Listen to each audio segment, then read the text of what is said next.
for coming to this Conservative Home event in partnership with Million Plus. My first Conservative Home event that I chaired this conference was in the marquee, and it was done to the accompaniment of drums from outside, and one of the MPs kept insisting that I answer the questions instead of him. So I'm hopeful that this will be a calmer affair. My name is Rachel Wolfe. I am a semi-regular contributor to Conservative Home, and this is a subject very close to my heart because my company was part of the Civic University Commission that the UPP Foundation did, which I think put this agenda on the map. And I am delighted to welcome our panel. I will go from left to right, and I think Robert will be appearing in about 10 minutes, so I'll introduce him then.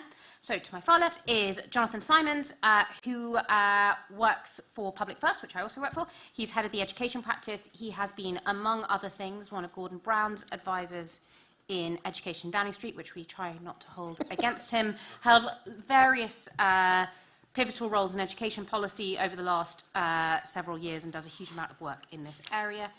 Tom Hunt, MP, who is on the Education Select Committee, and Rama Thiruchandran, who is, as well as being chair of Million Plus, the Vice-Chancellor of Canterbury Christ University. It says Chief Executive here, but are we allowed to say Vice-Chancellor? Vice-Chancellor. Brilliant. I will go in order. So I'll ask Jonathan to make initial remarks, followed by Tom, and then Rama, and then Robert when he appears, and then I will open up to questions. And just in advance warning, if they are statements, I will stop you.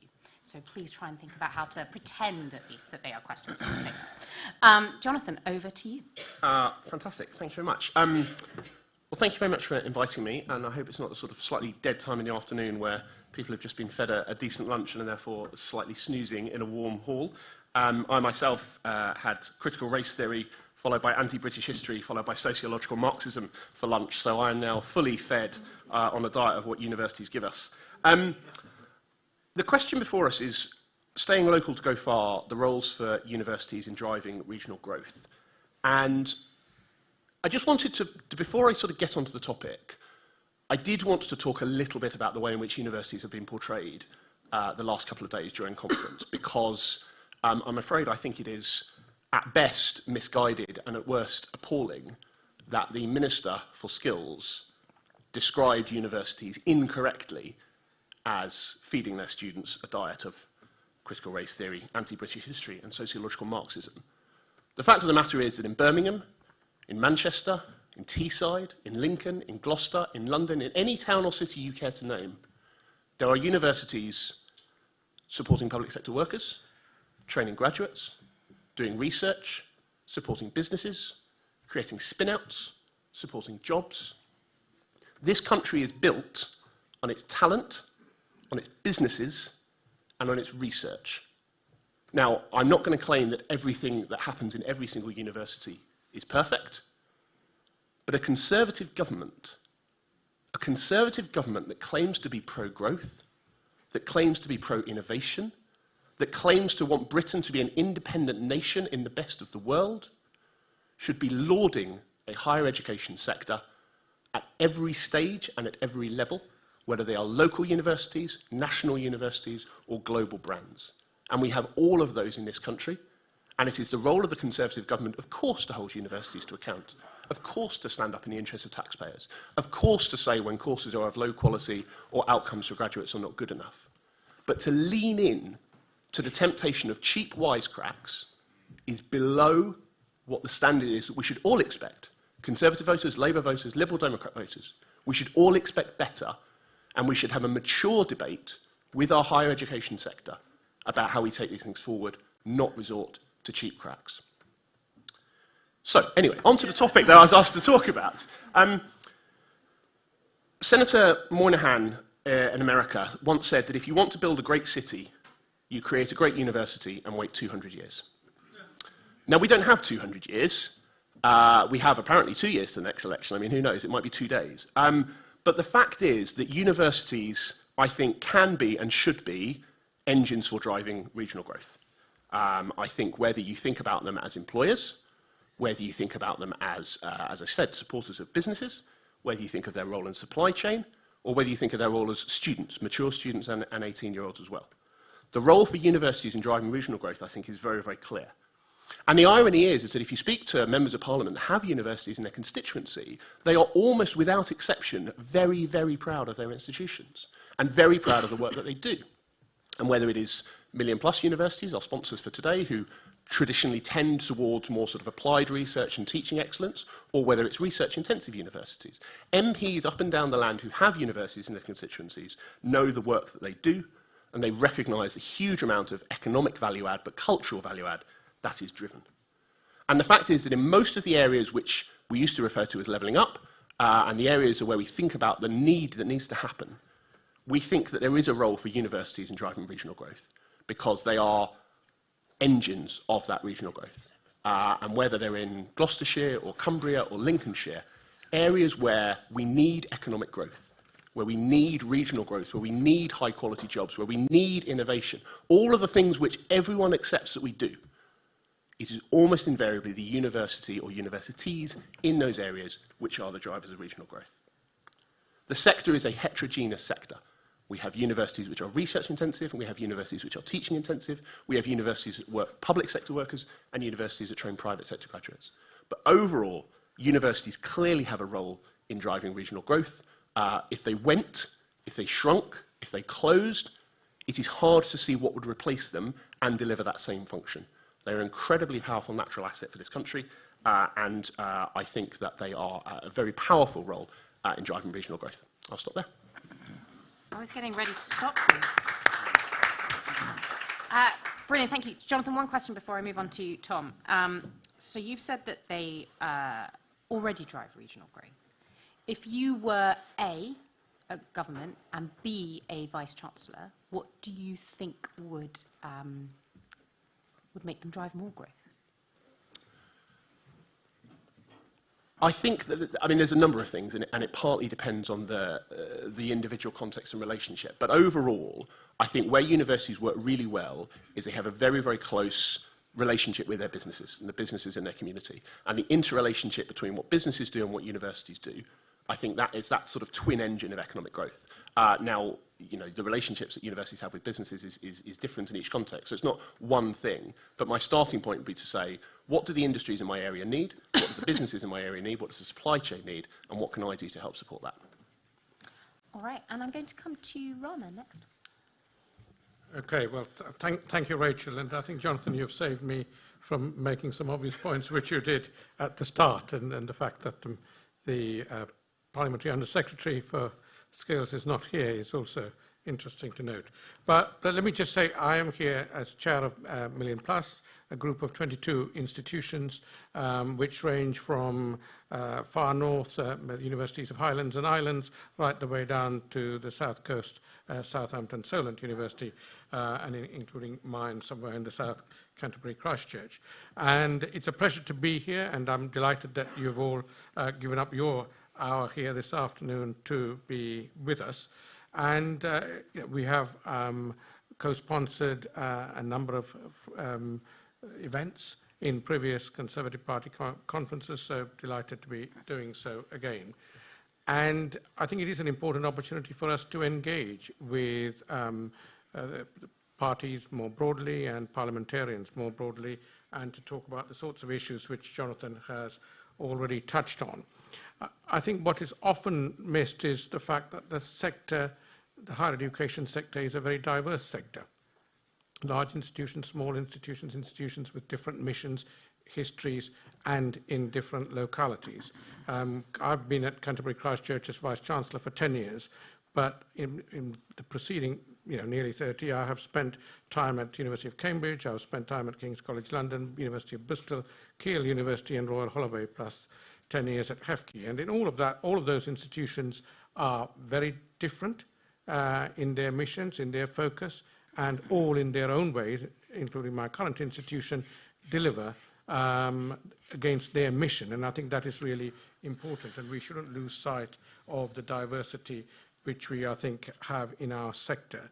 And it's easy for those of us of a certain generation to, if you've left, graduated and left the university 30, 40 years ago, to remember universities as they once were. When I was a student, I remember it very well. But if I had not worked in a university, since universities have changed and transformed, and that's true whether you're at Cambridge or whether you're at Canterbury Christchurch, all those universities have changed and transformed hugely. So it's really, again, important, I think, those of us involved with policy making bear in mind that universities have changed in ways which we probably can't imagine if we just think back to our own student life.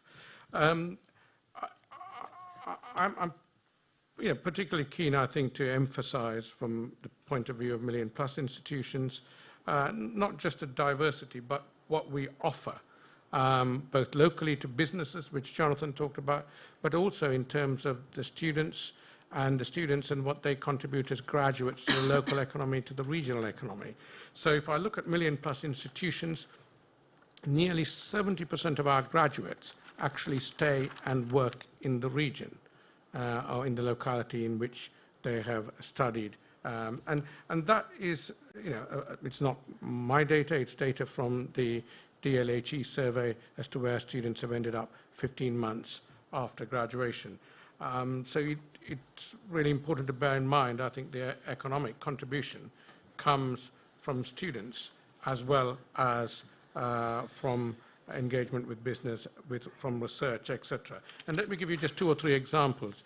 So Pfizer closed its main site in England probably about 20 years ago, which is based in Sandwich in Kent, recreated as the Discovery Park, a big science and business park.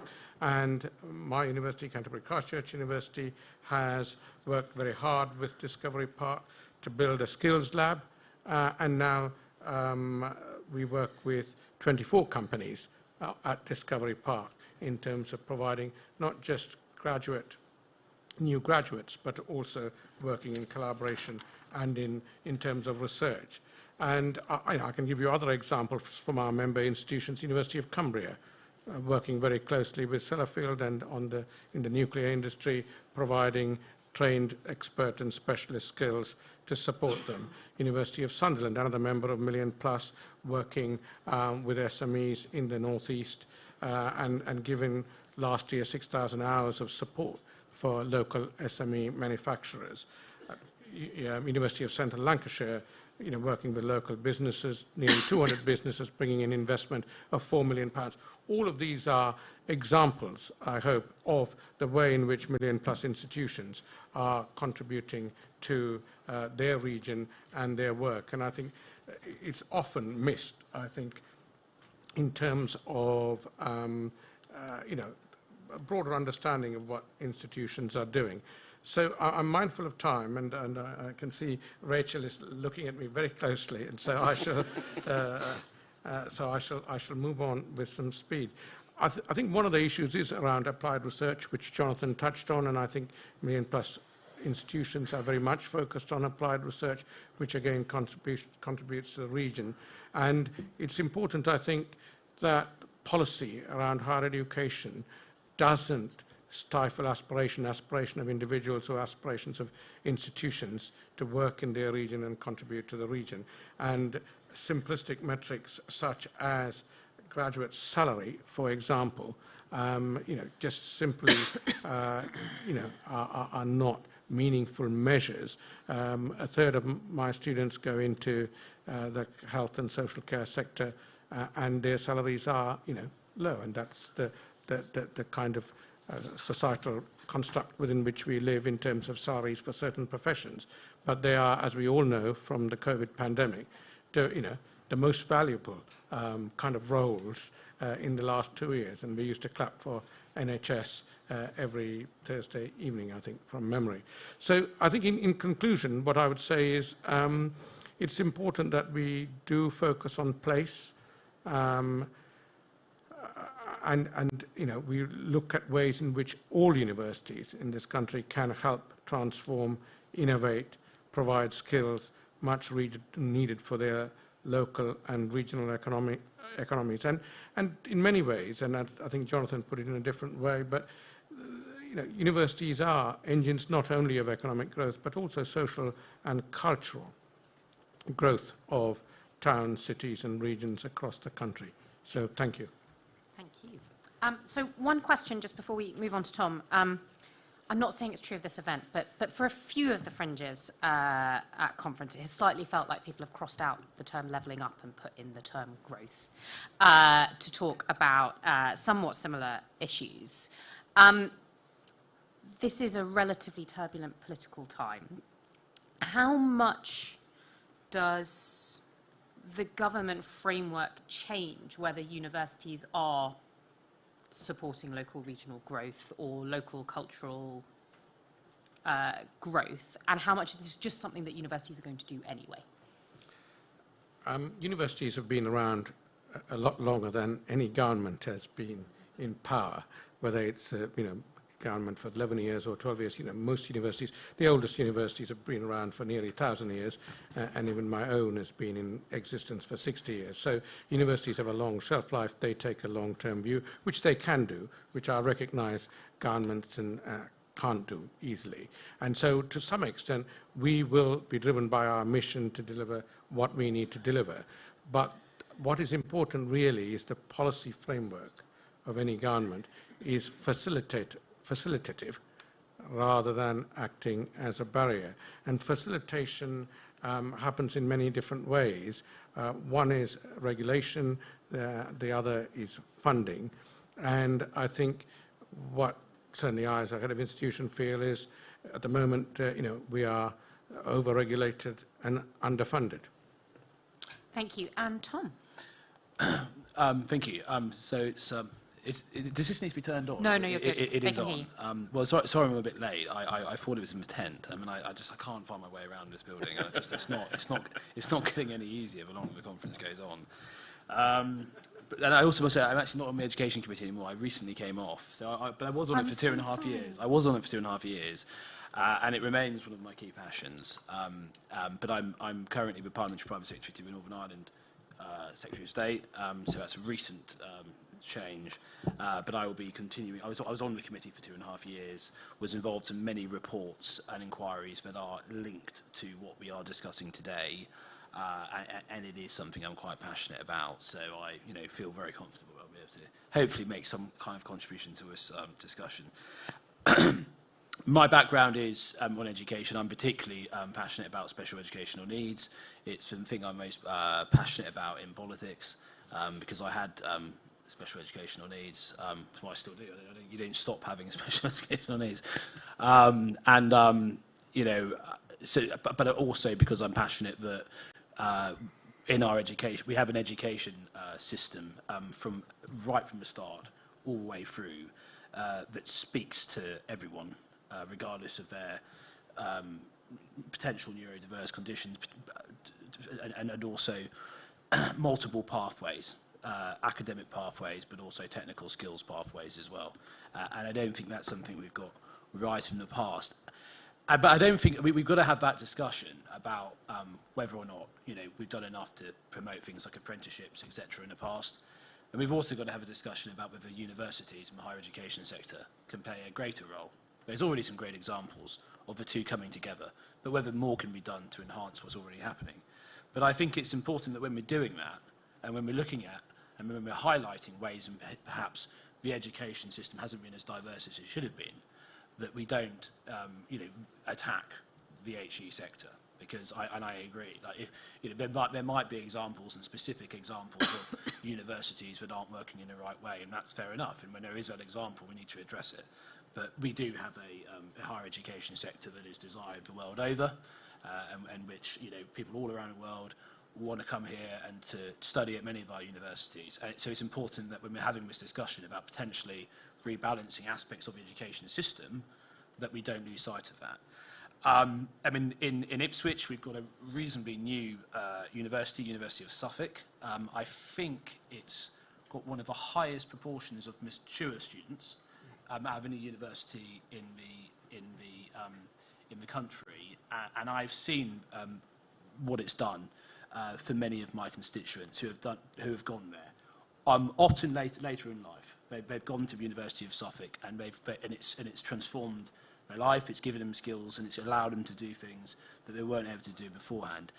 And actually, we do have a university which is, very, very involved. We've got a vice-chancellor who's very integrated into the local community, very good relationships with the local enterprise partnership, the Chambers of Commerce, et cetera, et cetera. I mean, one example would be we, just outside Ipswich, we have BT Industrial Park. It is the BT's, national headquarters for research, and that is just outside of Ipswich, and we have a degree apprenticeship at the University of Suffolk.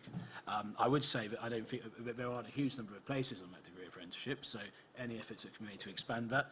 Other examples would be we have we are a port town, and I'm currently working with the University of Suffolk and the main FE college in the town to try and create a maritime skills academy which would train up the next generation of boat builders, because we've got something called Spirit yachts. Some of the most elegant yachts. I mean, the cheapest yacht they make is about £800,000. But it is a Backing the cost of living crisis. but it is a marvellous place, and it really puts us on the map when it comes to that sector. And I'm quite proud that it's there. And so we've seen some examples recently about the local skills improvement. LSIPs, I think that's a step in the right direction. I think a lot of that's sort of happening already, but it depends where you are. If you're in an area with an engaged and an active community education sector, university, FE, Chamber of Commerce, you name it, a lot of that stuff's already happening, but it's not happening everywhere. So I think that the local skills improvement partnerships, which will give business more of a say and an ability to try and shape the FE curriculum. There is some engagement with the HE. There's a debate there about whether that could be applied to HE, but I understand that not everyone in this room would support that. Recently, I've been on I went on a trip to Morocco, and I went to the King Mohammed VI University, which I thought was a fantastic example of a university working hand in glove with business and the government to really drive the skills that Morocco, not just Morocco needs, but the whole of Africa. We have a strategy for the whole of Africa. We do need to realise, so when we have this debate about universities and about what more could be done by universities to support skills needs and business locally, that we can't reduce universities down purely to that, and we must always appreciate the cultural aspect to going to university and the benefits that brings, raising horizons and everything else. So I think there are many ways in which, I think particularly through the LSIPs, it's sort of a movement in the right direction. I think there's more of a debate about what universities can do to support regional economic growth. But I think we could always. But I'll just go back to what I said at the start, which is that I don't think in the past there's been enough of a sense there's been multiple pathways for people to get the skills they need. But I think that when we have that debate about recalibrating things, we don't attack the HE sector, and I think that's an important point. And I'm not aware of what was said earlier. I'll catch up with that later. But for those are my views on the matter. Thank you, Tom. Given time, I'm going to move straight on to Robert, and then we'll come back to questions. Sir Robert Buckland, MP, Secretary of State for Wales. Thank you, Rachel. It's a pleasure to be here. I hope you can all hear me, because I don't think this microphone is necessarily working. So I will... no, it is. So I will carry on projecting. Look, thank you very much, and thank you for bearing with me on what is a very busy conference schedule. I think this is my 7th Fringe. I like the Fringe, I take it seriously, and I like Conservative Home and the work that it does, and I'm certainly been a regular contributor as a backbencher, and I'm sure I will carry on in my new role back in Cabinet after my sabbatical. And that those months off actually gave me some time to think very carefully about issues like this. And this is an intriguing and important discussion, and I thought the title of it, the role for universities in driving regional growth, is about 90% there. I think with respect to those great institutions, old and new, let's just park the word university and talk about the role of higher education and qualifications. And Tom actually has been warming to this theme as I've been listening to him, and I think he's absolutely right.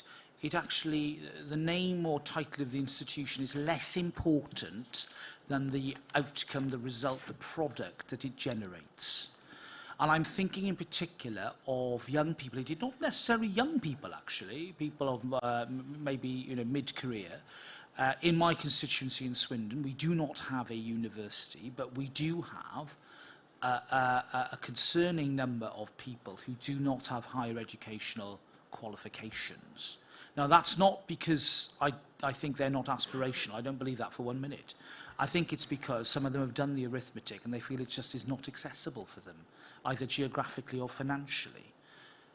Now, that's a big question, isn't it? It's therefore begs another question, which is how do you increase that accessibility in those two respects? Most notably, actually, not so much the geography, but the cost. And that's why I think that the government's Institute of Technology programme is so important in terms of not just developing the skills of today and the qualifications of today, but being the seedbeds of the higher education institutions of tomorrow. The greatest institutions, the greatest higher education institutions in our country grew organically. They didn't just happen overnight. Our ancient universities didn't just appear. They evolved, some of them over many, many centuries. Now, of course, we don't have the time, frankly, in order to wait for that to happen. But what I think we do have is the lesson from history that sometimes it is good to start with particular specialisms, to match the aspirations of local employers, and then to provide that higher educational qualificational path. And that's precisely what is happening in my town. There is close engagement with major local industry, whether it's life sciences, whether it's manufacturing, whether it's IT, and indeed health as well, healthcare. And the provision that I am seeing being now provided by our new Institute of Technology up to higher educational level mirrors that demand. Now that, to me, is it's almost axiomatic, isn't it? Axiomatically sensible.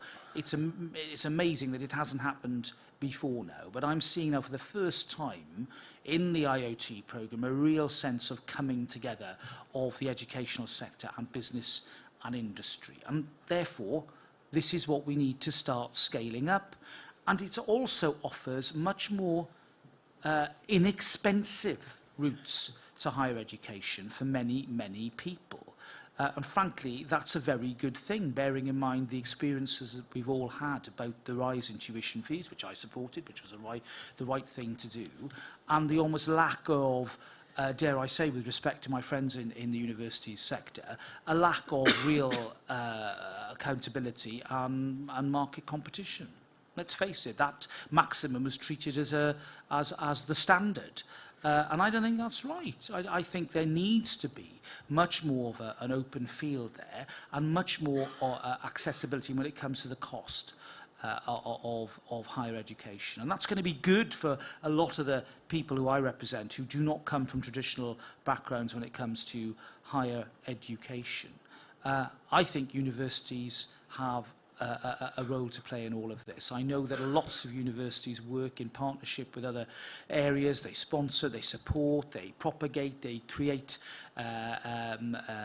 offshoots which offer HE qualifications. And of course it happens in my town again through the good work of the University of Bath and Oxford Brookes. So, you know, this has been going on for many, many years. And therefore, again, to make the point, this isn't some sort of binary, you know, we don't like universities or we love them argument. This is all about trying to make sure that we have, if not 100 flowers blooming, at least a few more than we have at the moment, and that we all understand that the pathway to good outcomes isn't always necessarily the 3 years in a remote part of the country where you've never been before. It might be the degree apprenticeship that takes a bit longer. It might be the IoT. But all these qualifications have equivalence. And if we can, you know, continue down that road, then I'm confident that we can deliver better outcomes for people who need those qualifications to get the high-skilled and high-paid jobs, the productivity of tomorrow, because the P word, of course, underpins all of this. Thank you, Rachel. Thank you. I'm going to go straight to questions. Delighted you have one, Nick. Yeah, we'll go to Nick over here. Thanks very much, Rachel. My name's Nick Hillman. I run HEPI, the Higher Education Policy Institute, which is a think tank. I wondered if I could ask the two MPs a question each. And to Tom, I'd like to say there's a very odd feel to this conference in that when you hear, with respect, relatively junior MPs like yourself, who've been up in politics so long, talk about the sector, they're being really positive about the contribution higher education makes to their areas. I heard you say that, I heard Jane Hunt say that about Loughborough earlier this morning. And I'm not talking about Robert here, but the messages coming from perhaps more senior members of the party elsewhere in this conference are much more negative. And I just wondered if you could help me understand why there is that sort of difference of opinion in the party. And I wondered if I could ask Robert, I wrote with my hat on, a HEPI, a piece about how higher education had changed during the Queen's reign. And I suggested at the end that we should found a new university in the Queen. We have King's College, we have Queen Mary, we have all sorts of higher education institutions named after royals. Whether we should found a new university in the Queen's name. And I suggested it should be in Milton Keynes because I happen to live in Buckinghamshire. But lots of people in Swindon said, no, it should be in Swindon because you're the biggest town in the country without a university and you're the biggest county. Actually, you're the county without a university of its own. So I heard what you said very carefully about institutes of technology and all of that, but would you support a new university in Swindon, given you don't have one in Wiltshire? All right, Tom and then Robert. I don't know if I have detected that split, but it's interesting that you've perceived that. But the problem is that there's just, often we find in, political debate sometimes there's remarkably little nuance, and I think I just think that, some of those criticisms of the, the university sector, there might be examples where I agree. I do have some concerns about, some of the things I hear from time to time. But I just think, we need to be very careful when we, the reality is the majority of, universities, the majority of people working in universities are doing an incredibly important thing for our country and for our local areas. Yes, there might be examples of where it's not working so well, but we should keep it on that. We shouldn't seem to... so I can't speak for what other colleagues have said. I haven't had many conversations with older colleagues who have got different views to me on that, so I haven't really perceived it. No. I have to say, one of the things I find slightly weird about this, sorry, I'm the chair, I'm not supposed to think, but when I was working in opposition in 2009 with Nick Hillman, the complaint of Conservative MPs often then was there were too many Mickey Mouse courses and they were teaching the wrong thing. What is striking about these remarks is that we've been in power for 12 years, and it is interesting that the same remarks are made. It's the last thing I say, I promise. Robert, over to you. Thank you very much. Well, I've been asked a direct question. You said you hear what I say about the IoT. The IoT is the beginning of what will be Swindon University, in my belief. That's where it begins. So yes, the answer is yes. But what I don't want is something being plonked, perhaps not even in the middle of Swindon, on the side of Swindon, being called a university. That's not what I want. I don't think that's what local people want as well. We want something that is going to grow based upon the needs of not just the town, but the people who live in it and the young people's aspirations. So I think we've already started. And if that becomes rebranded as university, great. It's, nearly 60 years since the Robbins report, which, single-handedly transformed higher education in the sort of earlier part of the Queen's reign. I'm sure that as our new king settles in, we will have further changes. But let's evolve something, and I think that will be a much more credible and successful institution for Swindon than just something that is separate and plonked down, as it were. Can I ask Jonathan and Rama to come in on what I felt Robert was saying in his first remarks, which was a plea basically for more shorter courses that cost less than £9,000 a year. Yeah. Do you, both of you, think that the combination of the response to the Augur, the LLE, do you think the conditions are now in place for those to emerge, or not yet, and if so, why not? Jonathan, do you want to go first? Well, I really hope so, because I think there is clearly a gap, and there is clearly a very good case, labour market-wise, cost to the taxpayer-wise, cost to the student-wise, for shorter courses, right? That can be a degree apprenticeship, it can be a credentialed level 4 qualification, it can be a sort of short course that doesn't end up with a qualification, but nevertheless gives you labour market value through your employer. So I'm hugely in favour of those, and I'm hugely in favour of a diverse tertiary sector that has all of that and more. I think there should be, you know, I mean, Swindon is a really, really good example, right, where it has relatively low levels of people at kind of level 4 qualified. It strikes me that in the 21st century economy, we should all, regardless of party affiliation, be clear that we want as many adults to have as high a qualification as possible. It doesn't mean a university degree, but it does mean, you know, high qualifications which allow them to be very, very productive in the labour force.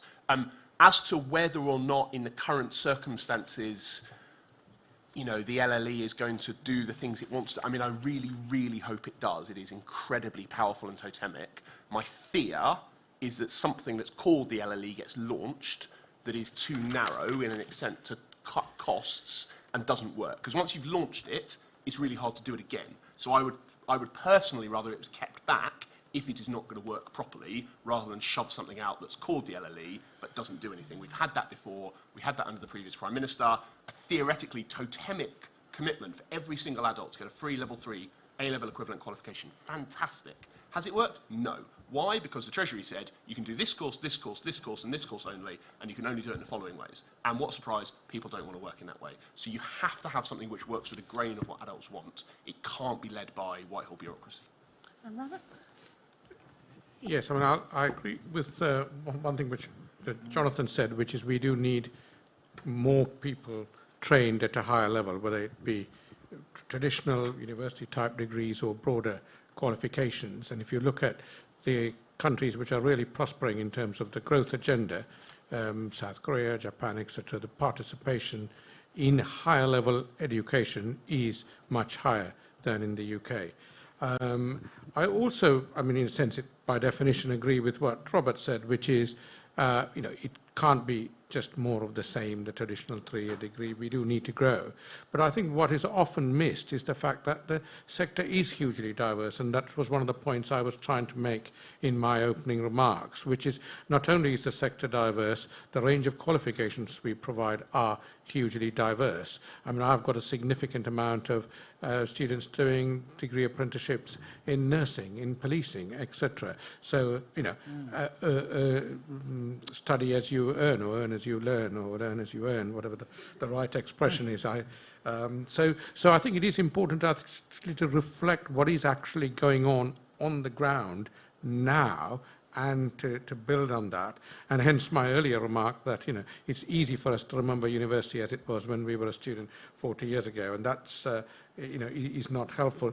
The LLE, my own personal view of this is I think, you know, the principle is the right one.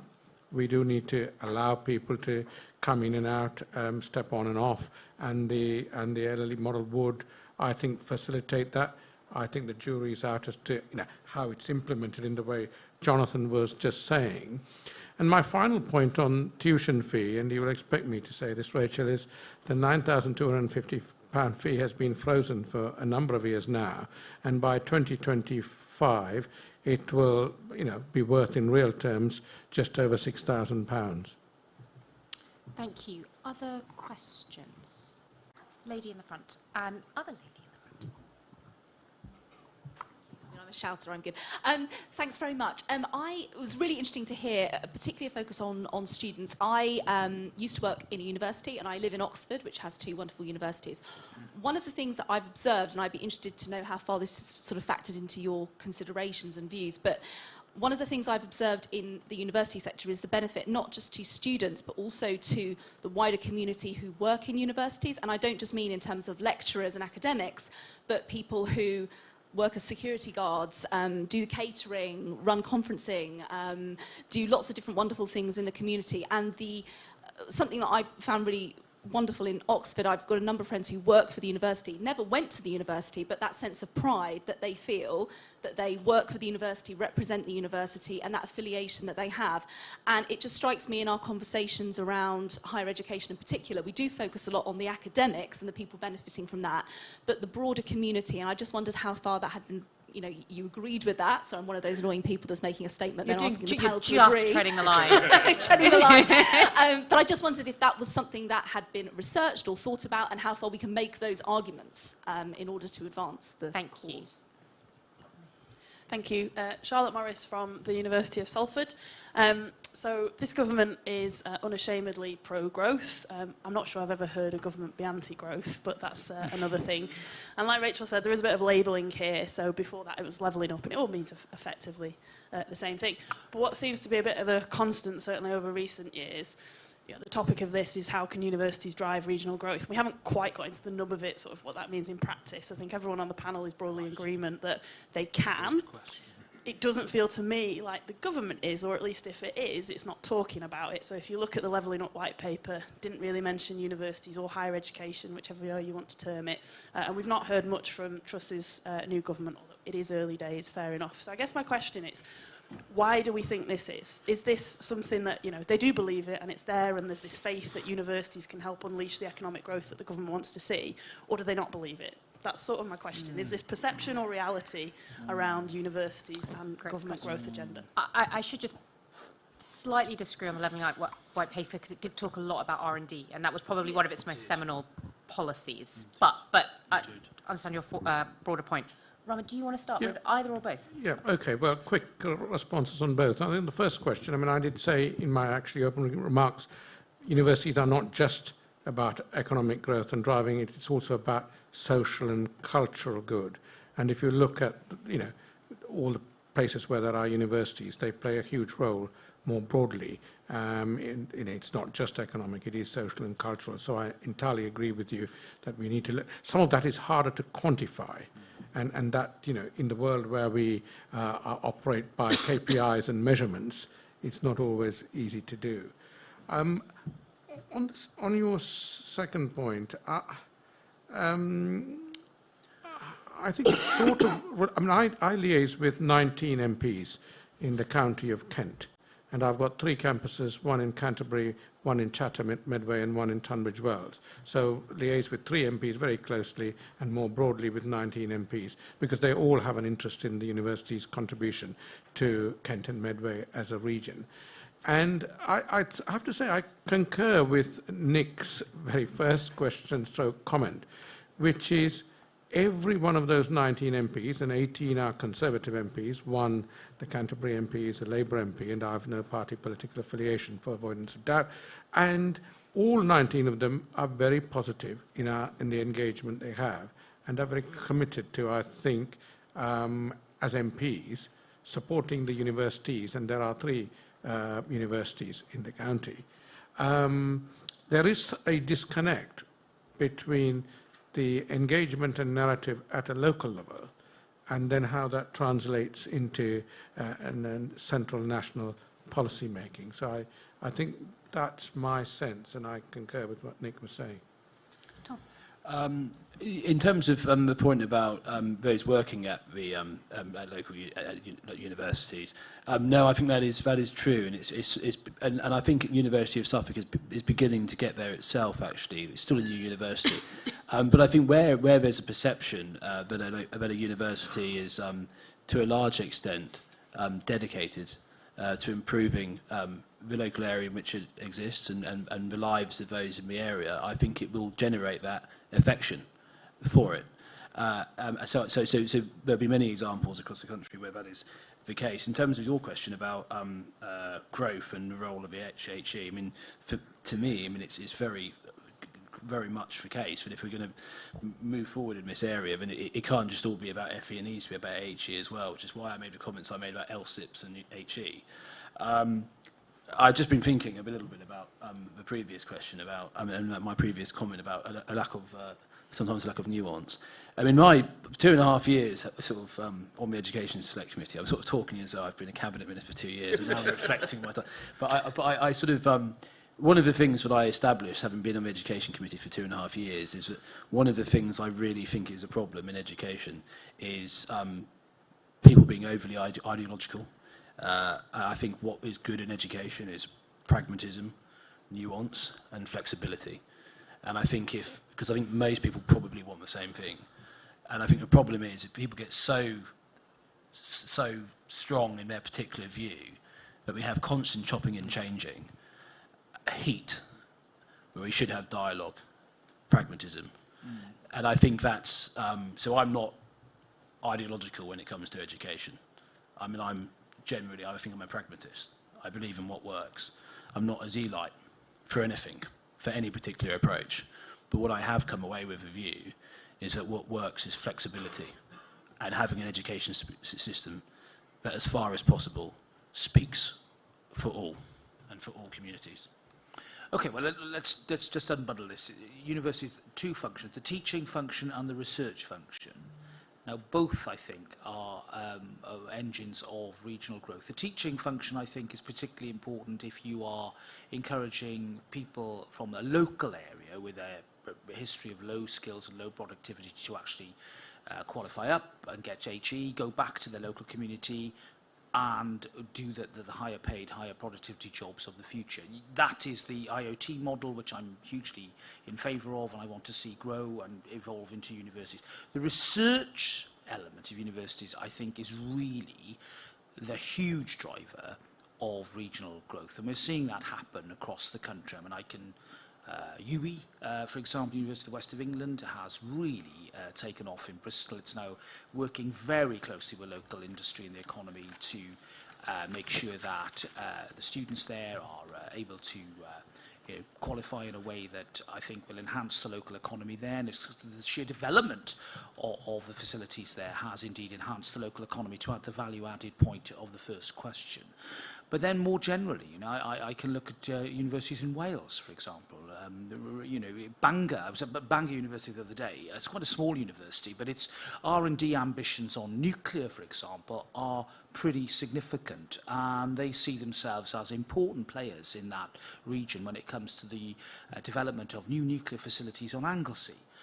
Hugely important for not just the future of our energy industry, but our technology as well. It's great to get that sense of energy from the Pro-Vice-Chancellor there and his team about the opportunities there for high-skilled, high-productivity jobs. Swansea's another one. £500 million of investment in a new campus in Swansea. It wasn't just about the bricks and mortar, it was about the range of opportunities being created, and again, the enhancement of research and development capability by that particular institution. So I think the short answer is that where you've got a will and where you've got inspired leadership in higher education, there are plenty of examples of this across the country. Universities are already taking their place as responsible partners in being, feeling it their duty and their mission to help grow the economy of the region in which they are based.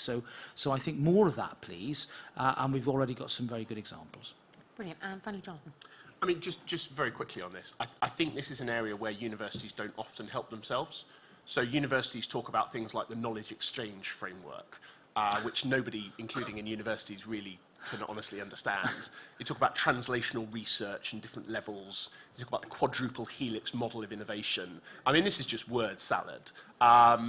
If you are a business, a small business, or indeed a global business, you want to know in plain English terms how a university can help you earn more money, employ more people, make your people more productive, create new goods or services. That's what you want from a university. You don't care whether it's a double, triple, quadruple or quintuple helix model of innovation. So I think one of the things which businesses constantly say is, I just don't know where to go, right? I have a university on my doorstep. I think it can probably help me. I've no idea where to go or how to get into it, and I don't want to have a long academic discussion. So I think if universities can be more growth-focused and outward-facing and business-friendly, I think that is all to the good.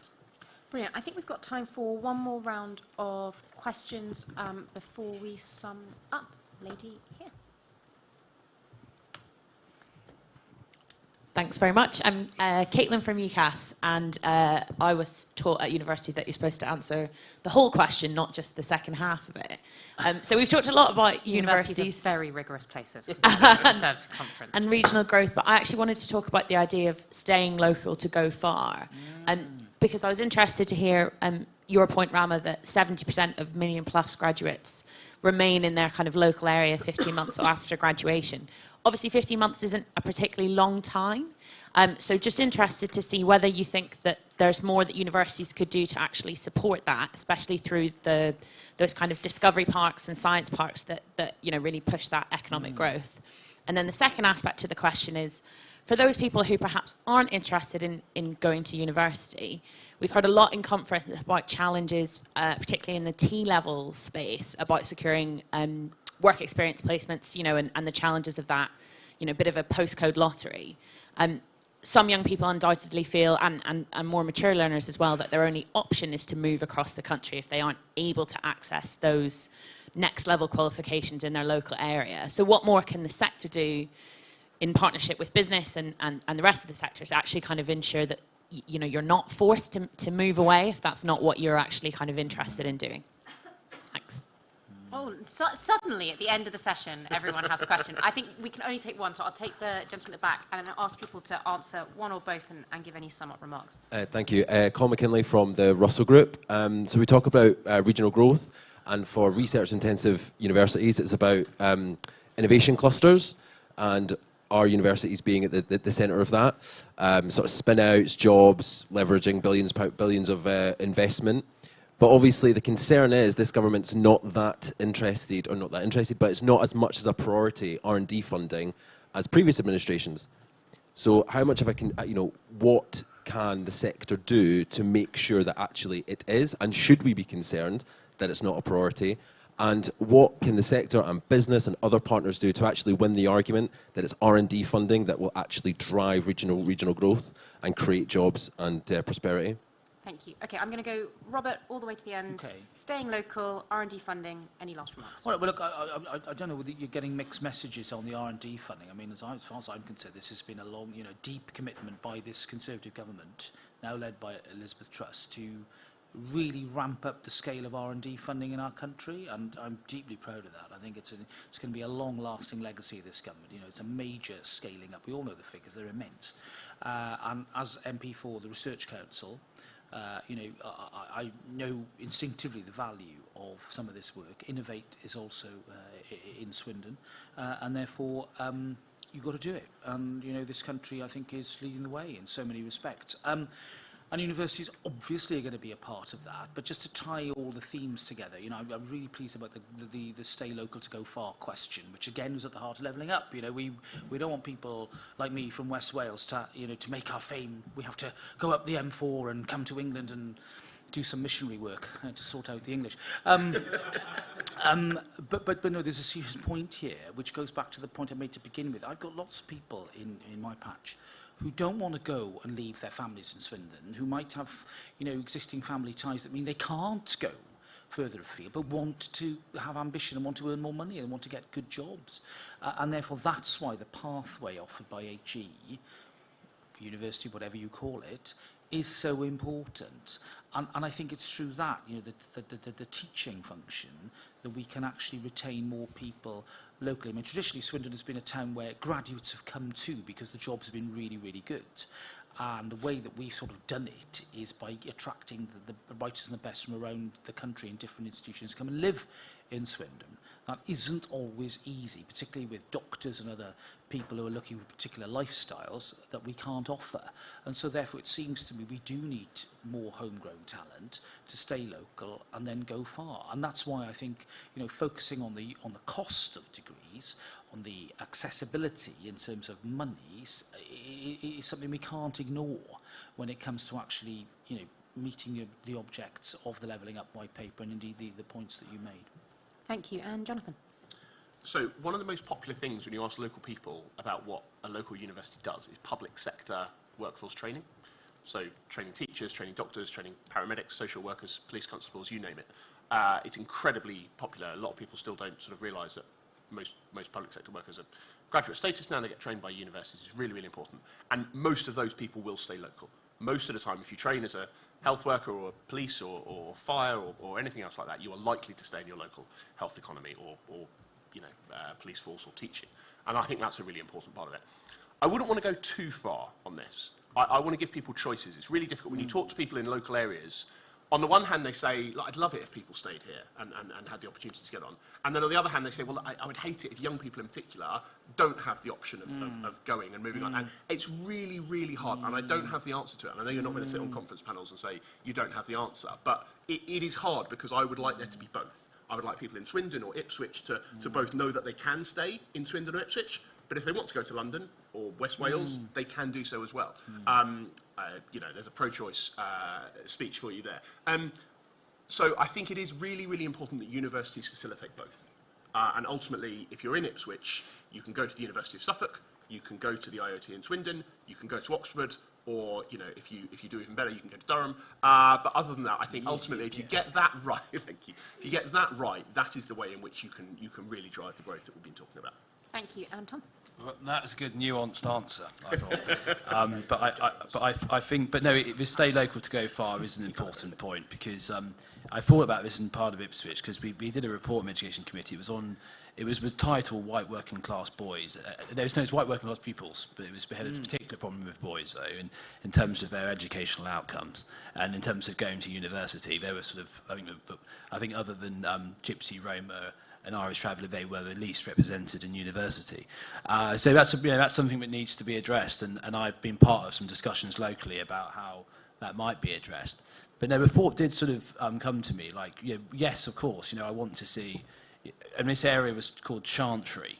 It was the biggest social housing, council housing estate in Europe at one point, and it's very strong local community, very strong sense of local identity, but issues when it comes to educational outcomes.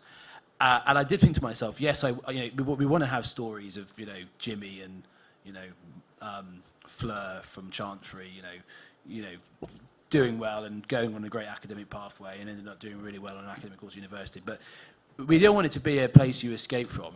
Chantry shouldn't be a place that everyone tries to escape from, because ultimately I think you've got to have those local role models. And I think if you look at something like, and University of Suffolk has a huge role to play locally. If you look at all the debate, Sizewell C, for me that was, I think I supported it from a kind of national point of view, but locally we stand to benefit hugely from that in terms of skills, apprenticeships and everything else. And we're not going to do that unless the University of Suffolk plays a key role, and also Freeport East. So yes, I've sort of, and one thing we haven't really discussed today has been careers guidance. University of Suffolk is very active with careers guidance, actually goes into local schools from an early age, outlines those pathways and opportunities early on. And because ultimately what we want is an ecosystem, no silos, where people are aware of the opportunities in front of them. Thank you, Tom. And Rama. Thank you. I should say University of Suffolk is also a million-plus member.